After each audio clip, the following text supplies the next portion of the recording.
Karena takut diamuk massa, buat pelaku melari ke diri pas Sudem nombor lanang di Jabo Simpang Indomie di Jalan Kolonel Haji Burlian. Sehingga nyebab ke korban meninggal dunia juru perawatan di Rumah Sakit Ar-Rasyid Palembang.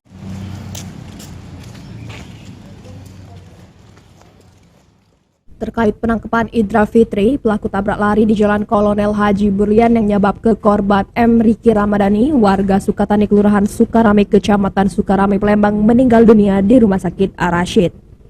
Menurut keterangan pelaku, kejadian tersebut terjadi pada Sabtu subuh dari Indralayo hendak ke Tanjung Siapi-Api. Setiba di TKP Jabo Indomie, dirinya dikejutkan dengan korban nyebrang dengan jarak kurang lebih 2 meter, sehingga tabrak tak terhindar lagi. Sesudah menumbuh korban, pelaku yang panik diamuk massa langsung tancap gas ngelari ke diri ke rumah wong tuonyo di kawasan Tanjung Sari netep ke mobil. Sesudah menetep ke mobil, pelaku metu lagi dengan guna ke ojol ke lokasi kejadian sama ke rumah sakit Meria. Namun korban tak ditemukan, sehingga akhirnya pelaku diamankan di rumah kawannya di kawasan Simpang BLK. Cuman tidak terhindar lagi. Itu melari. Ngantuk apa bapak tuh? Tidak. Aku nak bergawi. Dia dewean apa? Dewean. Setelah itu lari kemana kamu lari?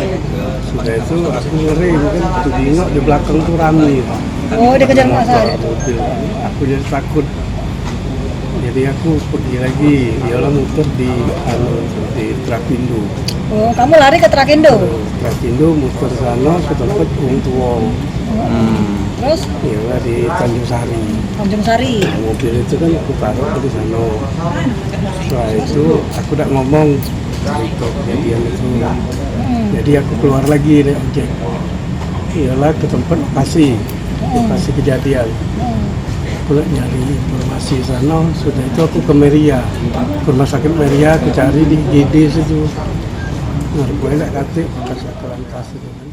Selanjutnya pelaku yang terancam pasal 310 ayat 4 Undang-Undang Nomor 22 Tahun 2009 ini jalani pemeriksaan lebih lanjut oleh tim penyidik Satlantas Polrestabes Palembang. Heru Wahyudi, PAL TV.